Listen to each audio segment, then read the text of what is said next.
Hello everybody, welcome back to Suburbs of Seattle. I'm your host Andrey Gulyy, and today we're going to be talking about what does it take to get your home sold in this market.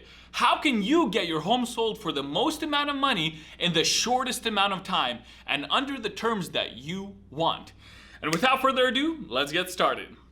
Step number one is hire me. Thanks, have a good day. Video over. Just kidding. Well, not just kidding. But step number one is hire me. And after that, what we need to do is sit down and work backwards. And what I mean by that is we need to sit down and figure out, okay, Mr. Seller, Mrs. Seller, when do you want the money to be in your bank account? And if you tell me, Andre, I'd like to have it, well, today's what, November 17th, I think, or 16th. If you tell me, Andre, I'd like to have it by December 30th. So we just have to work backwards from there. We have to say, okay, you get your money one business day after closing, right? Great. So if you want to close December 30th and that's when you have your money, 30 days before that is when you need to already have a contract on your home. That means you have to have a buyer who wrote up a contract whose contract you accept for the price that is written there. So that would mean that December 1st is when you need to have that contract, which is called mutual, right? You need to have a mutual agreement. And from there, we have to work backwards again. We have to say, okay, in this market, let's say we take a week to find your buyer. So we go from December 30th backwards and we go 7 days into November and we say, okay, November 21st is when we actually need to go on market. So 7 days from there, we can get your home sold. So from November 21st, which is the day that we go on market, what needs to happen before that for you to sell your home properly and again, for the most amount of money? And that's what we're going to be talking about here. The separation is in the preparation, people. And I know that's cheesy. Here's a bowl of mac and cheese. I wish I had one here. I know that's cheesy, but it's true. So, what are the steps that we have to take before we put your home on the market on November 21st, for example? Step one is we have to do a thorough analysis of your home. It's where I come in and we look at your home together from a realtor's point of view and from a buyer's point of view, more importantly, and we say, what will it take to get this home ready to go on the market? Typically, painting in certain areas is almost a must-have in most homes. Touch-ups, painting, sometimes we do small repairs. Hey, this toilet is like broken, replace it, right? The sink is leaking, fix it. So sometimes we do small repairs, sometimes it's just painting or touch-ups and things like that. And there are times where we do full remodels. I sold a house last year in Redmond, came in, the client's like, man, this kitchen is old, the bathroom, it was a interesting looking bathroom, didn't match the rest of the house. And I came in there, I'm like, hey, you put in some money into this place, I guarantee you, you're gonna get what you paid to remodel it and then some. And that's exactly what ended up happening. She got way more money than we even expected to because we remodeled the place. So I've done everything from basic touch-ups on the place all the way to remodeling a whole home. Well, not me. So let's talk about the second step. After we decide what work will need to be done, we have to decide who will do the work. Please don't use your family friend that once upon a lifetime did some flooring. Please don't use your family friend that held a paintbrush in their hands a few times. I've seen work done by people who aren't professionals. If your family friend is a professional and if this is their craft, use them. 100%. But if this is somebody that does some work on the side, guys, when we're talking about selling your home for hundreds of thousands of dollars, possibly millions, we cannot cheap out on the labor. It needs to be done properly. I'm in the process of selling a house right now where there was some work done to it and it wasn't the highest quality, and now the clients have to hire somebody else in order to get the work done properly now. You're gonna pay for it sooner or later, might as well do the work properly right away. And even if you're not looking to sell your home for the next year, but you're looking at remodeling it, please hear what I'm saying. Use only professionals. It will pay off 100%. When it comes to getting work done on your home, I have the best Russian labor in the state. Fair price and really good quality. I know people all over. I don't care if your car broke down at midnight, I got a guy. I'm the guy who has a guy. So whether it's painting, carpet, flooring, fixing toilets, sinks, replacing fixtures, I know everybody.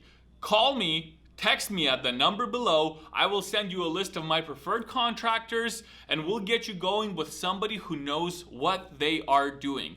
And on top of everything, as your agent, if the contractors that I recommend are used, I will also manage the project for you to make sure that they're all doing what they need to do on time. Because I have trust established with them, I can slap them around a little bit here and there. So, let me know what you want to do. I'm all for you getting other bids. Go get another 5, 10 bids so you're comfortable with it. But I guarantee you, you're not going to find anybody better than the people I'm going to refer to you. After all the work is done, now we move on to staging. Before we stage your house, we have to identify, are you going to be living there or not? If you're not living there, we have two options. We can leave the house fully vacant, empty, which is sometimes a good option, especially on smaller homes where you can't cram in a bunch of staging furniture. It's almost better to just leave the place empty so it seems more spacious and so that when buyers come in, they can envision what they want to do to the home. However, staging is a key factor in home selling. And the reason why is because buyers buy homes off of emotions. If you can stage your property, stage your property. Now, if you live there and you're like, well, I have my furniture, what can we do? So what we do in those situations is I hire a stager, we bring her in on a consultation, and she tells us, hey, I think I can put some of my furniture here, and I think you should remove some of yours here. So she does what we call a partial staging. This way we see from the eye of a professional what it will take to get your home in showcase ready condition, and you can use her furniture for that. Or perhaps you want to remove all of your furniture and use a full staging where she comes in and stages the whole house. Staging can vary anywhere from $2,000 to $3,000 for an average home, depending on the size and a few other factors. Now, if your home is like 4,000 or 5,000 square feet, we're talking about a slightly different price there. But staging is worth it 100% of the time. And if you don't want to do it, might as well just leave your home empty.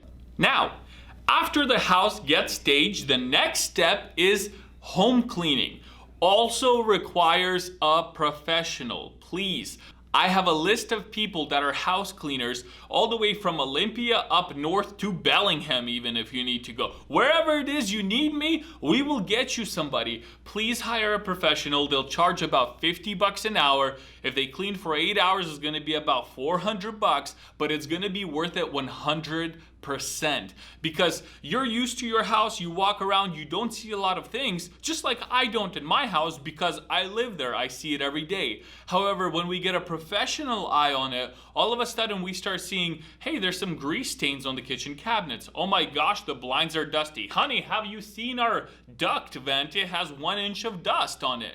And look, I'm not judging, that's fine. My house isn't perfect either. All I'm saying is if you're trying to get hundreds of thousands of dollars, $500,000, $1 million for your home, hire a professional to clean it. And I'll send them your way. Again, shoot me a call, shoot me a text. I'll be open to helping you out with anything that you need. Now, after the house cleaning comes our meeting, where we sit down, we look at the work that has been done by the contractors, by the stagers, by the house cleaners, and we sit down and we do a thorough analysis of what your home is worth in the condition that it is in now. And while identifying what your home is worth, we're gonna identify what is the pricing strategy for your home. Because there's 3 different strategies for pricing your home.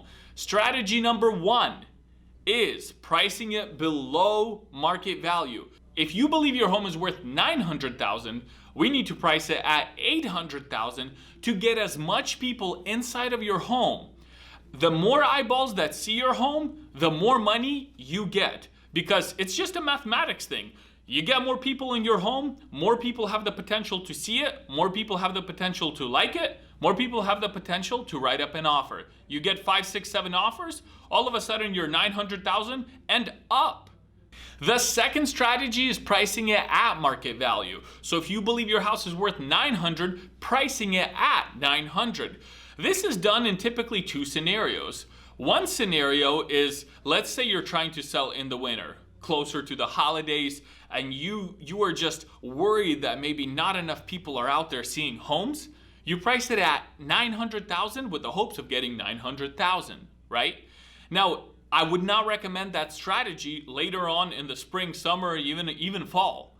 But sometimes it might be good. It's also good in situations where you just have maybe a weird house. I mean, I don't know, shoot, maybe you have a 1,500 square foot house with 4 tiny bedrooms, right? Maybe the layout is weird. Hey, I'll sell any house. I don't care if it's a house that's built upside down.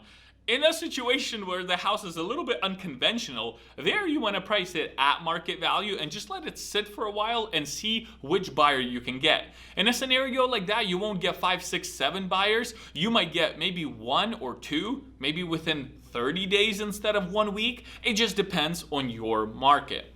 Strategy number 3 that I never recommend is pricing it above market value.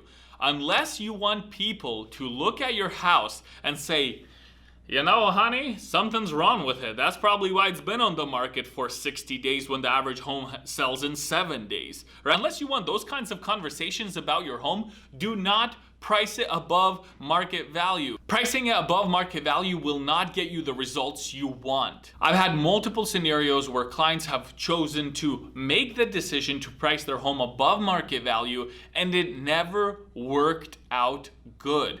One scenario specifically, I recommended that the house was worth around $570,000. Gentleman wanted $650,000, I believe, $660,000. This was a few years back. What ended up happening was we got an offer at $570,000. He rejected it because he believed his house was worth more.